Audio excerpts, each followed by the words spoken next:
बारामतीत पवार विरुद्ध पवार असा सामना होणार नाही अशी ग्वाही पवार कुटुंबीय देत असले तरी बारामतीत पडद्यामागं वेगळं सुरू आहे।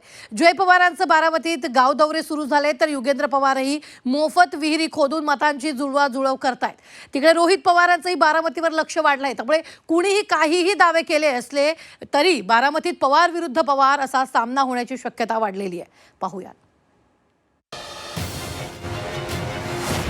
बारामतीत पवार विरुद्ध पवार सामना अटळ।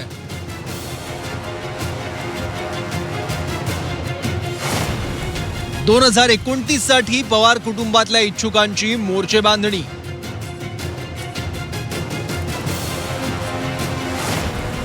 मतांसाठी कुणाचे गाव दौरे तर मोफत विहीर खुदाईतून मतांची बेगमी। बारामतीत 2024च्या लोकसभा निवडणुकीत पवार विरुद्ध पवार असा सामना झाला। विधानसभेतही अजित काकांविरोधात पुतणे युगेंद्र पवार अशी लढत झाली। आता पुन्हा पवार विरुद्ध पवार असा सामना बारामतीत होऊ देणार नाही असं सुप्रिया सुळेंनी सांगून टाकलंय। दुसरीकडे सुनेत्रा पवारांनी सुद्धा कुटुंब म्हणून पवार एक आहेत असं सांगून पुन्हा कुटुंबातच सामना होणार नाही असे संकेत दिले आहेत। सुप्रिया सुळे ही गोविंदराव पवार आणि शारदाबाई पवार यांची जी नातवंड पवार आडनावाची आहे त्यांच्या विरोधात कधीही इलेक्शन लढणार नाही।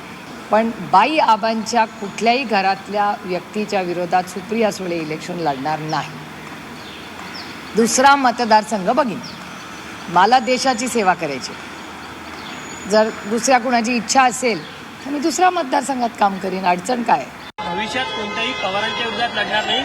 पवार विरुद्ध पवार अशी लढाई आम्ही भविष्यात होऊ देणार नाही। खरं तर आपल्याला माहिती असेल तर मी नेहमीच जसे मी राजकारणामध्ये आले त्या तेव्हापासून मी सांगत आलेली आहे की कुटुंब आमचं नेहमीच वेगळं असणार आहे आणि राजकारण वेगळं असणार आहे। त्यामुळे सुप्रियाताईंनी अतिशय चांगली गोष्ट सांगितलेली आहे। पवार नणंद भाऊजाईनं राजकीय सामना होणार नाही असं सांगितलं असलं तरी पडद्यामागून वेगळ्याच हालचाली सुरू झाल्यात। बारामती विधानसभेच्या पोटनिवडणुकीत विक्रमी विजय मिळाल्यानंतर सुनेत्रा पवार दिल्लीला गेल्या। मात्र जय पवार बारामतीतच थांबले असून त्यांनी लगोलग गाव दौरे करायला सुरुवात केली आहे। या दौऱ्यांच्या निमित्तानं जय पवार कार्यकर्त्यांमध्ये आपणच पुढचे उमेदवार असा संदेश देत असल्याची चर्चा आहे। दुसरीकडे 2024ला शरद पवारांच्या पक्षाचे उमेदवार यांनी मोफत विहिरी खोदून देण्याचा कार्यक्रम हाती घेतलाय। आता पोकलेंनी विहिरी खोदून देताना युगेंद्र पवारांचा मतांवर डोळा असणारच।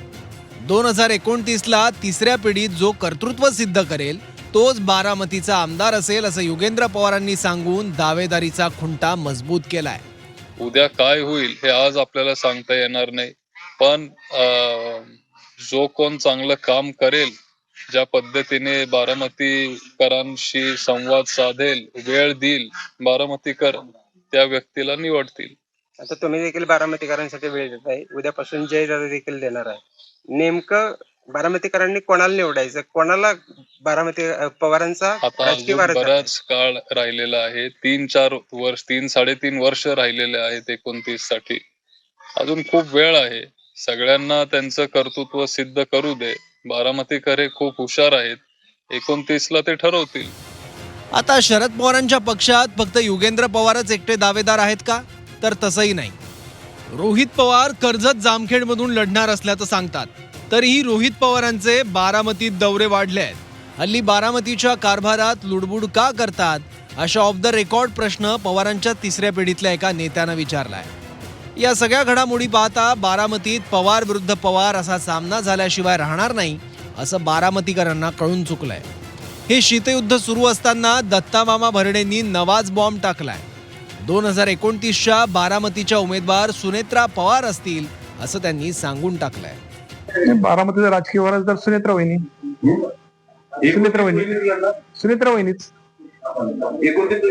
मी आता तुम्ही आता विनाकारण तुम्ही हे करू नका ना।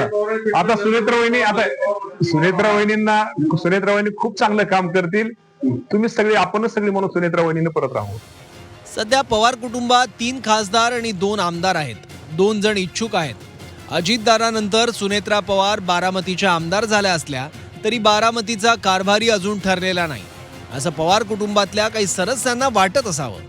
त्यामुळे पुढच्या काळात बारामतीवर वर्चस्व मिळवण्यासाठी पवार हे एकमेकांना भिडतील असं बारामतीकरांना वाटू लागलंय। चंद्रकांत पुंदे, झी 24 तास, पुणे.